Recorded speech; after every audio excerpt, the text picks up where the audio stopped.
What's going on YouTube? So the Sportage continues to be a top seller for Kia, and they stepped this product up even more this year with a recent refresh.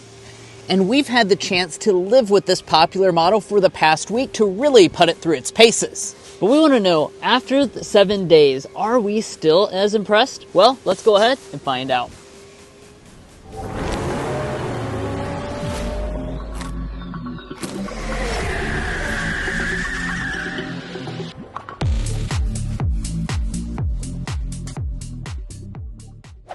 Let's go ahead and get things started, like always, under the hood with a quick spec dump. So there's a few different powertrains you can get with the Sportage. We have the hybrid model, which is a 1.6 liter turbocharged 4-cylinder engine with your electric components making 232 horsepower. It's paired to a 6-speed automatic transmission, and their combined fuel economy is 35 mpg. Now, the base price of the Sportage is around $29,000 this year, and if you're looking to buy one or any new vehicle, we would encourage you to go to carconfections.com/newcarquotes to get the best price. Now, of course, this is a real-world 7-day review, so we have a lot to share, such as our real-world experienced fuel economy, our official sound level reading, and we'll also talk about resale and reliability. But let's go ahead and close up the hood so that we can get into the exterior as well as the inside. Now, like I mentioned at the beginning, within the last year, this has been refreshed, and they did a pretty extensive job, including things up here at the front. You can see that this has a little bit more of a squared off design than it did before, and I think it really makes a big difference overall with the appearance. Now, another thing that they changed for 2026 was just the fact that the hybrid powertrain actually can be had with a couple more trim levels than before, so that gives you extra choices as well. Now, let's take a look over here at our headlights. So you will have standard LED headlights on all models. However, since we have the SX Prestige today, that's going to give us the most advanced headlight unit. So this is a stacked crystal design headlight. And we also have the really large daytime running light and turn signal indicator finished in the amber color. Plus, the Prestige also gets the stacked crystal LED fog lights down here at the bottom. And taking a look at the back, it continues with a pretty stylish look. Yeah, and we do have some refreshed elements for 2026. We have a spoiler up here at the top, a rear window wiper, underneath. Our Kia logos prominently here in the center. And then let's take a look at our taillights. So our taillights are the area where they really updated. So we're going to have standard full LED taillights on every single model. This is your brake light and turn signal indicator. Your reverse light is also LED, and that's located down here in your lower bumper area. Speaking of the lower bumper area, all of this is piano black. It can tow 3,500 pounds with the standard gas model, or it's 2,000 pounds with the hybrids. Next up, we have the wheels, which range in size from 17 to 19-inch alloys. As you expect, the top model gets the 19-inch contrast alloys. They've got that newer geometric look that a lot of Kias have been having recently. Whether you like that or not is up to your personal preference. One of the things I personally like is the fact that we have a gloss black wheel arch and lower moldings, giving this a more premium element than most of the competition with matte black.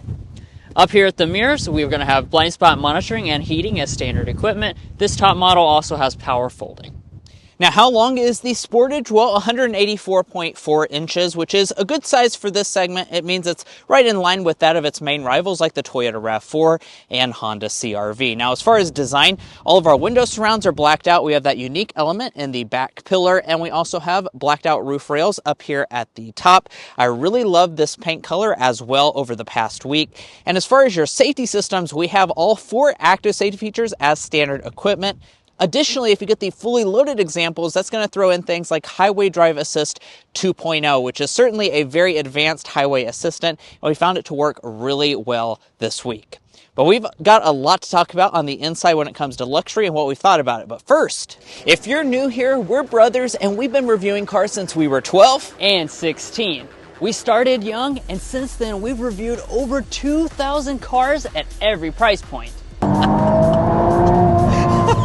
No matter what you're looking for, from sound level readings to cargo measurements, we'd love for you to subscribe to be a part of our Car Confections family. Let's learn a lot and have some fun with all the latest cars. All right, now let's check out the cabin. Here's our typical Kia key fob. First of all, as you can see, nice shape to this. You have a standard smart entry system. We also have remote start built into the fob, and we have the smart parking system. Since this is the SX Prestige, digital key is also available. And as you walk up to the vehicle, it'll sense your approach and go ahead and fold the mirrors outward. And looking inside the interior, just like with the outside, Kia made some notable changes for 2026. But before we get into those, we'll start by talking about these seats. As typical for the class, it begins with a cloth seat, and then you move to leatherette in your middle trims. The top models, those do not have real leather still, so even this SX Prestige comes with what they call premium Syntex. But I have to say the seat itself, very comfortable, and it does have a great look to it. So you've got the perforation down the center there. You even have kind of a cloth accent up here on the top and the headrest. This is the gray color, but you can also get some more exciting colors such as red. And the seats themselves, of course, are power adjusting with two-way lumbar support, and we have memory seats as well on the door trim. Let's go ahead and climb on inside. First things first, we need to look at the rest of the cabin materials. So they are pretty premium for the class. You have a leatherette across the armrest here, leatherette all through the center section, soft touch plastic along the top. As you move to the upper dashboard, all of this is a soft touch plastic with a stitched detail. Through the center, we have kind of this textured trim, and then that same trim is going to continue all through the center tunnel here. One of the things that we noted is the fact that this is a type of material that wouldn't get scratched or show fingerprints and dust like a piano black, so this is definitely a good choice for material to go across the center console here.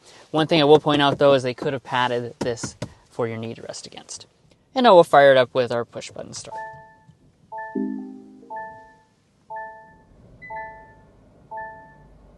So of course, after everything starts up here, you can see we've got a dual screen arrangement. This side is also 12.3 inches. It's the full digital cluster. This is not standard on all models. It's just on your upper end trim levels. And if you really want to go all out and spring for the SX Prestige like we have today, that's going to give you the blind spot camera system. And for 2026, you now get a head-up display.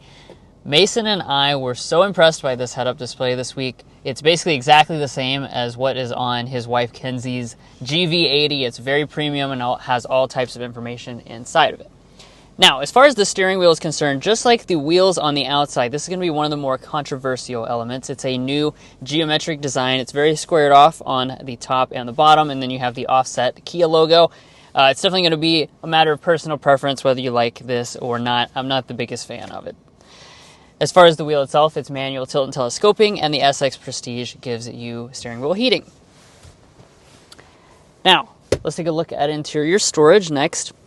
Inside of here, we're going to see some donuts. That's because we're performing the signature donut test. And it fits 9 donuts inside, thanks to this hollowed out design inside of the console here, which is pretty good for the segment. Also cool for this class will be this big storage bin, which you can kind of just pop out the cup holders on demand.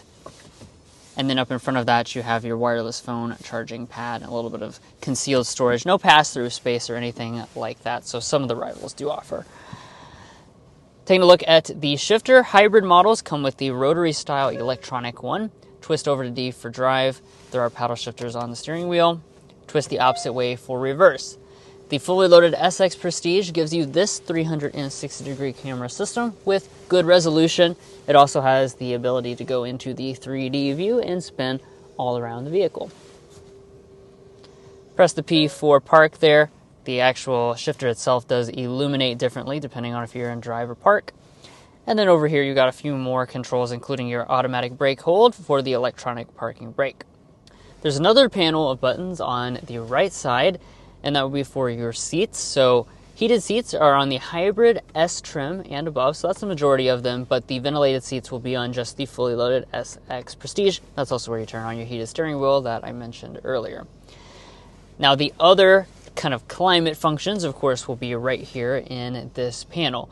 So we talked a lot about this in many Kia reviews, but this panel here is reconfigurable, so you press that button, turns into audio controls, press that button, it turns into your climate controls.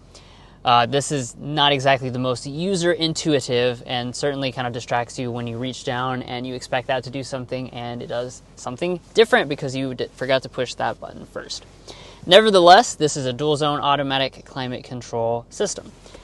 And as far as the audio is concerned, since we have a top spec model, we have a Harman Kardon sound system with 8 speakers, and we'll give that a sample right now.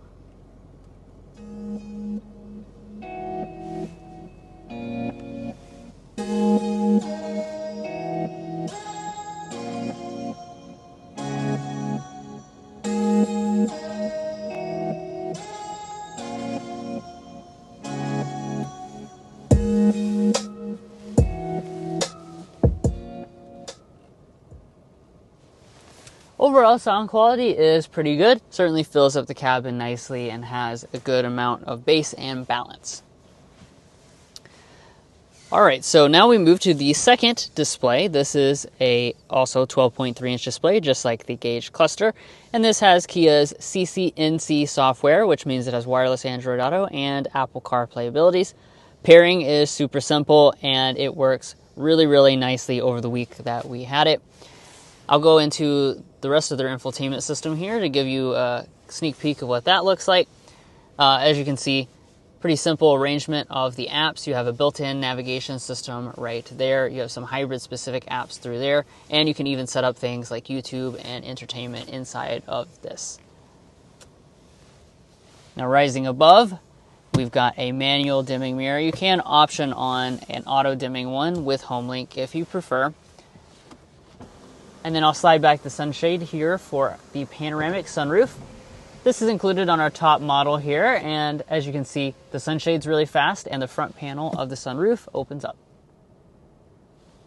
Now we've got a lot of good stuff to talk about when it comes to the rear seats of the Sportage after living with it this week, because when it comes to space figures, it's really quite impressive, and there's also a lot of luxury features. We'll talk about that in just a second. But space first, 41.3 inches of legroom, 38 inches of headroom. That does mean that this is pretty much class leading. This and the CR-V and the Hyundai Tucson are really the largest options you can get in this segment. This seat is adjusted to Drew, who's 5'8", I'm 5'9", and of course I brought along the official Car Confections ruler. That's so I can get a realistic knee room figure for you guys, and we're sitting at 10 inches of additional knee room. That is absolutely fantastic.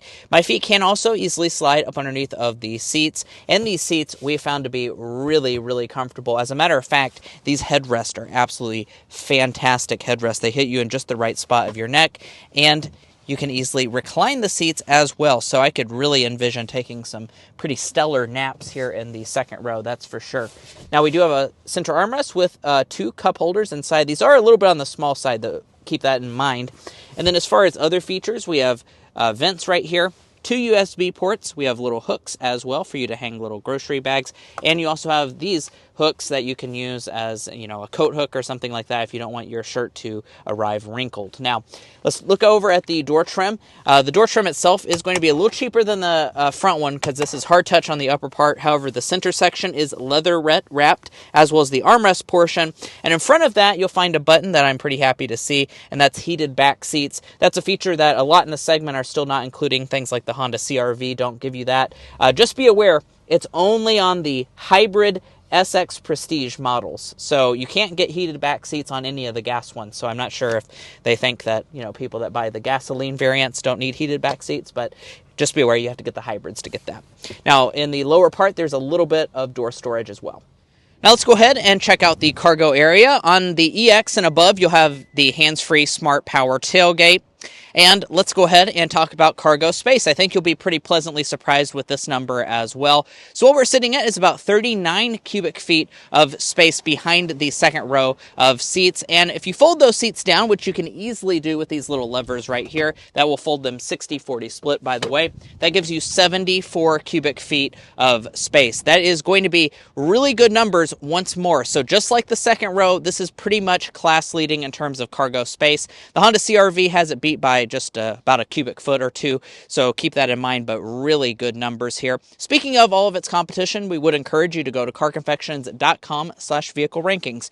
We've looked at all the compact SUVs in this segment and ranked them in individual categories, things like cargo space, interior luxury, technology, powertrain choices, and oh so importantly, value. So you can see the best options in each of those categories in this segment and make an informed buying decision. Now, let's get back to the Sportage's cargo area. Now let's get our cargo length, width, and height figures. So behind Drew's seating position, we're looking at 76 inches of length to the end of the trunk. As far as behind the second row, about 38 inches of length. 43 inches wide. As far as height, 29 inches tall. That's really, all those numbers are pretty good. Let's get our load-in height. It is pretty windy outside. Let me keep it straight. About 30 inches is our load-in height. Underneath of the floor, you might be surprised to find that even though we have the hybrid model, we do have a spare tire. That's certainly becoming increasingly common in this segment of vehicle.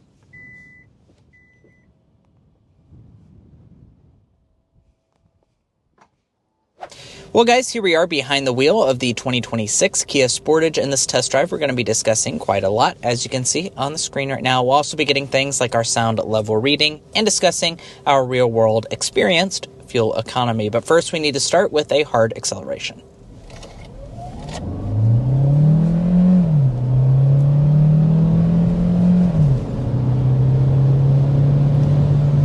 All right, that was 60 miles per hour with the Sportage Hybrid. So we talked about at the spec dump, there's a few different ways you can get the Sportage. 2026, you have a regular gas option, you have a hybrid option, and you also have a plug-in hybrid option. So the hybrid option is kind of the one it kind of sets in the middle. This is something going to be very popular, of course, overall.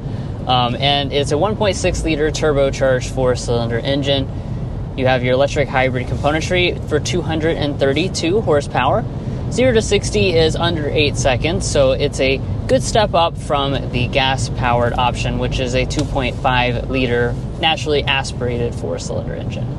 Yeah, so that honestly is worth mentioning in itself. Is a lot of the competition, like for example the Toyota RAV4 has gone to a full hybrid setup. You can still get a straight gasoline engine option, so for those of you that want a fully simple powertrain experience, you can get that here in the Sportage, and I think that's going to appeal to certain buyers, that is for sure. That makes 187 horsepower, 178 pound-feet of torque. The 0 to 60 on that is significantly slower. It is going to be sitting right around 9 seconds to 60 for that standard gas option. We have tested that out. If you'd like to see a review on that, you can find that on our channel. But just be aware that this hybrid is a pretty big step up when it comes to that all-electric torque that you get off the line and overall performance when it comes to more horsepower as well. Like Drew said, 232 horsepower for this one. The 0 to 60 is sitting at around 7.4.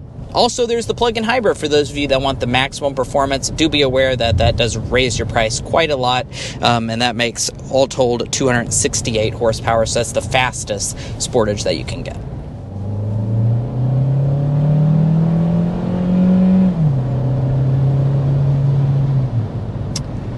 As far as the other elements of the powertrain, we've got a 6-speed automatic transmission that goes for both of your hybrid trims, or you get an 8-speed automatic with your traditional gas-powered model. That's something, of course, that distinguishes the Hyundai and Kia Group hybrids from, say, a Toyota or a Honda hybrid. Those are using an eCVT, so you don't get that drone sound. I'll also note that the 1.6 liter is very quiet. Even when you hammer it down, like we were just revved up to over 5,000 RPM, it still does not sound too loud at all. Yeah, I do think that that is a pretty big benefit. Now, you can go back and forth on whether the traditional 6-speed is, better or worse than the eCVT. I think that's largely going to depend on, how often you maybe floor the model. Because if you drive really aggressively, I think that Toyota RAV4 would kind of get on your nerves with the droning experience. But kind of pros and cons. We've lived with both of them. That's a little bit more responsive, where this one you actually have to wait for it to downshift. So it's a matter of personal preference. Yeah. Now, when it comes to ride quality, we were very impressed with this Kia Sportage over the past week. As you can see, as we go over this bridge abutment, you have really great ride quality. You will feel some intrusion inside the cabin. We think the Hyundai Tucson's maybe slightly softer sprung than this Kia Sportage, but overall, the ride quality is really good for this model. We have the larger wheels on the outside, and even with those, it's still solid. I can imagine this is a vehicle that you can road trip for hours and still arrive pretty comfortable. Also, these seats, I have to say, A+ on the seats. These are super soft and comfortable. I love the headrest as well. It really just makes you feel right at home.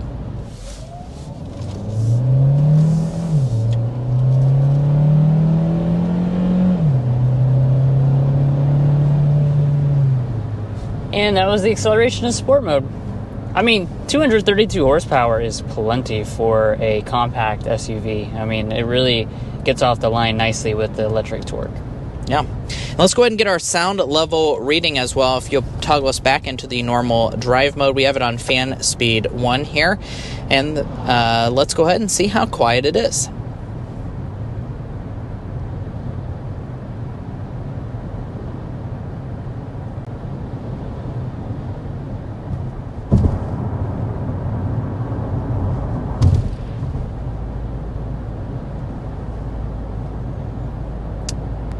$57.1 seems to be the number that we have settled in at. Now, we don't have to sit here and guess. We can go to carconfections.com/sound level readings and see how it compares to all of its numerous rivals. And compared to the rivals, it's not quite the quietest option in the segment. However, it is better than some of its main competition, such as the Honda CR-V. That is namely a product that is definitely on the louder end, so keep that in mind. It's going to be a pretty quiet cabin overall, and of course, like we mentioned several times at this point, the engine is quite a quiet experience. So even if you're flooring it all the time, you're not getting a ton of drone inside the cabin. All right, but we've got to talk about fuel economy as well. That's an important part for this segment, that is for sure. So your gasoline options are either 26 or 28 mpg combined. The hybrid options are really quite good. So you can get up to 42 miles per gallon with the LX front-wheel drive. So if you don't mind the base trim and having front-wheel drive, you can get really great fuel economy. Now, this all-wheel drive variant is coming in at 35. Now, it's not horrible fuel economy, but I do want to point out it is several mpg worse than something like a CR-V. It's quite a few mpg worse than something like the all-new RAV4 as well. So definitely keep that in mind if you're wanting the best fuel economy. This Kia Sportage is not the best when it comes to that. However, what was our real-world experienced fuel economy? Well, we'll go ahead and insert it in a picture on the screen right now after we fully conclude our week-long of testing and mileaging this vehicle to see what our real-world experience fuel economy is.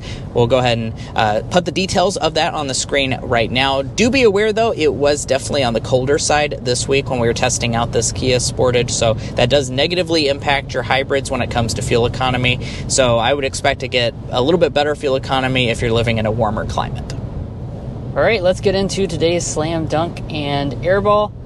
I'm going to start off with the Slam Dunk, and that is just the value-packed formula of the Sportage. It's really always been the case, but 2026, it just seems like you get even a few more extra details and nice goodies.